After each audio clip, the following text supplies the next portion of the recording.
Perkenalkan, saya Dr. Wida dari Puskesmas Herlang sebagai salah satu fasilitator dari pelatihan pengendalian faktor resiko PTM bagi kader. Ya, adapun tujuan pembelajaran kita hari ini, di mana setelah selesai melakukan pelatihan ini, ibu-ibu sekalian atau kader-kader sekalian mampu melakukan pemeriksaan faktor resiko PTM. Khusus yang saya akan bawakan pada hari ini yaitu teknik pemeriksaan tekanan darah. Ya, untuk mengefisienkan waktu, langsung saja saya akan menjelaskan mengenai materi teknik pemeriksaan tekanan darah. Jadi adapun teknik pemeriksaan tekanan darah itu yang pertama harus dipastikan alatnya sudah tersedia, alat tensimeter. Kemudian pasiennya juga sudah diposisikan. Adapun posisi dari pasien itu yang akan dilakukan pemeriksaan tekanan darah, duduk rileks, usahakan ada meja di sampingnya sehingga tangannya itu tidak menggantung ke bawah. Jadi tangannya itu berada di atas meja. Kemudian kita pasang manset dari tensimeter itu di lengan atas, sejajar dengan jantung. Kemudian kita menekan tombol on dari tensimeter. Jadi kita di sini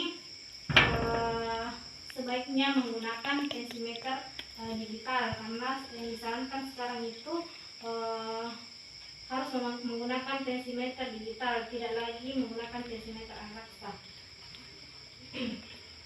Ya, sambil kita menunggu hasilnya. Setelah muncul hasil di tersebut, kita sampaikan kepada pasien hasilnya sekian. Normalnya itu normal dari tekanan darah itu 120 untuk sistolnya, sedangkan untuk diastolnya itu 80 sampai 89. Nah, bagaimana ibu sekalian, apakah ada yang ingin ditanyakan mengenai teknik pemeriksaan tekanan darah ini? Ya, kalau sudah tidak ada, kita akan membagi kelas ini menjadi 4 kelompok. Kemudian kita akan melakukan diskusi dan melakukan simulasi secara langsung. Oke?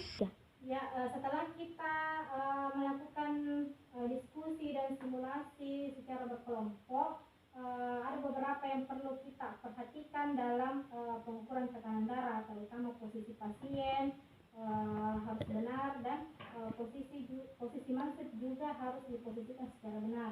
Yang kedua itu usahakan 30 menit sebelum pasien diperiksa itu pasien tidak makan, minum, olahraga dan ataupun melakukan aktivitas sebelum dilakukan pengukuran tekanan darah. Mungkin ibu sekalian sudah mengerti bagaimana teknik pemeriksaan tekanan darah. Saya ucapkan terima kasih kepada seluruh ibu-ibu yang sudah berpartisipasi aktif dalam menerima materi ini, baik dalam diskusi kelompok maupun dalam simulasi. Ya, itu saja. Assalamualaikum warahmatullahi wabarakatuh. Bismillahirrahmanirrahim. Assalamualaikum warahmatullahi wabarakatuh. Waalaikumsalam warahmatullahi wabarakatuh. Baik, ibu-ibu kader, bagaimana kondisinya hari ini? Sehat? Alhamdulillah sehat. Baik, perkenalkan, saya petugas Puskesmas Herlang, Andi Sulfida Musdar, sebagai penanggung jawab PTM penyakit tidak menular. Hari ini kita akan mempelajari satu aplikasi untuk melakukan pencatatan dan pelaporan penyakit tidak menular untuk ibu-ibu kader di lapangan. Aplikasinya bernama aplikasi ASIK, yang ibu-ibu bisa download di Play Store. Namanya Sehat Indonesiaku, itu disingkat ASIK, aplikasi Sehat Indonesiaku. Nah, untuk pertama-tama setelah ibu download, ibu bisa membuka aplikasinya, kemudian kita siapkan nomor NIK dan nomor WA ibu-ibu sekalian. Setelah masuk ke aplikasi, ibu-ibu akan diarahkan ke pilih profesi. Di sini ada beberapa profesi, ada dokter, bidan,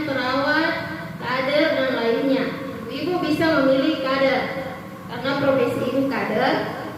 Kemudian setelah memilih pilihan kader akan muncul data pribadi ibu-ibu. Jadi bisa dilakukan pengisian data.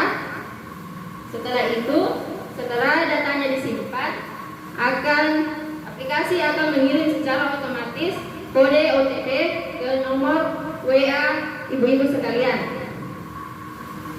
Nah, setelah ibu telah mendapatkan kode OTP, ibu-ibu bisa login di aplikasi ASIK. Nah, untuk proses pendaftaran aplikasi ASIK sampai di situ, sekarang kita akan melakukan simulasi untuk pendaftaran aplikasi ASIK. Nah, kita langsung login, terus input nick ibu sekalian. Oke. Bagaimana ibu-ibu? Sudah bisa semua untuk masuk ke aplikasinya? Sudah bisa? Oh iya, terima kasih Bu. Jadi sekarang ibu sudah bisa melakukan pendaftaran untuk aplikasi ASIK. Untuk login ke dalamnya kita akan membahas di pembahasan selanjutnya. Terima kasih atas partisipasi ibu-ibu. Saya mengucapkan terima kasih atas waktu ibu-ibu sekalian. Mohon maaf apabila ada salah kata. Wassalamualaikum warahmatullahi wabarakatuh. Baik, bismillahirrahmanirrahim. Assalamualaikum warahmatullahi wabarakatuh. Waalaikumsalam warahmatullahi wabarakatuh. Gimana kabarnya hari ini, Bu? Alhamdulillah luar biasa. Luar biasa semangatnya, Bu ya. Walaupun sendiri hari ini Bu Kader yang hadir, tetap semangat ya. Sebelumnya perkenalkan, nama saya Ibu Sina.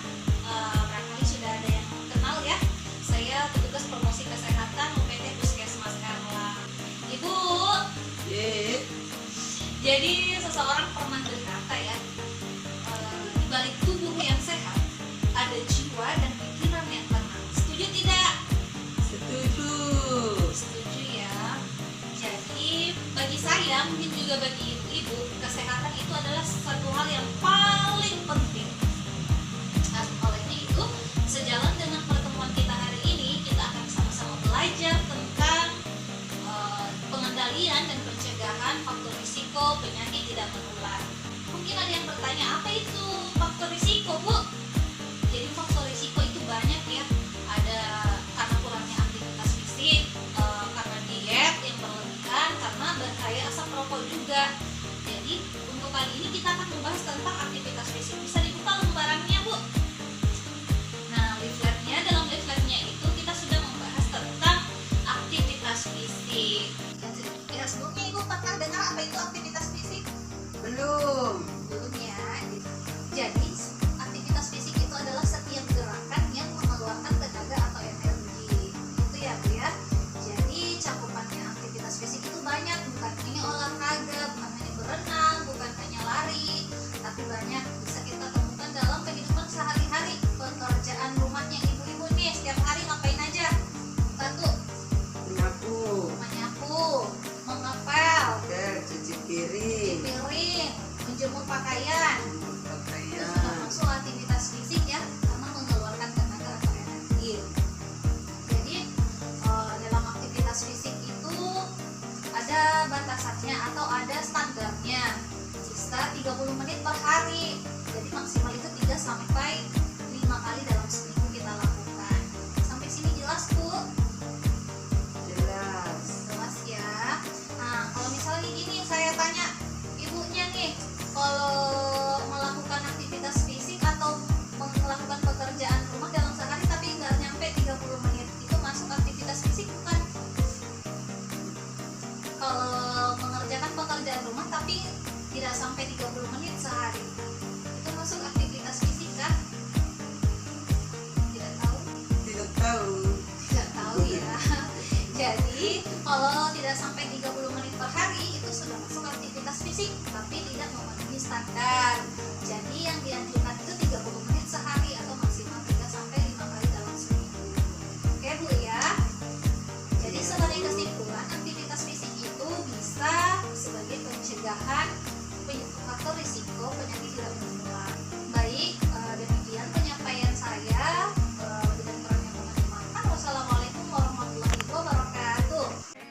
kasih sudah nonton. Sampai jumpa.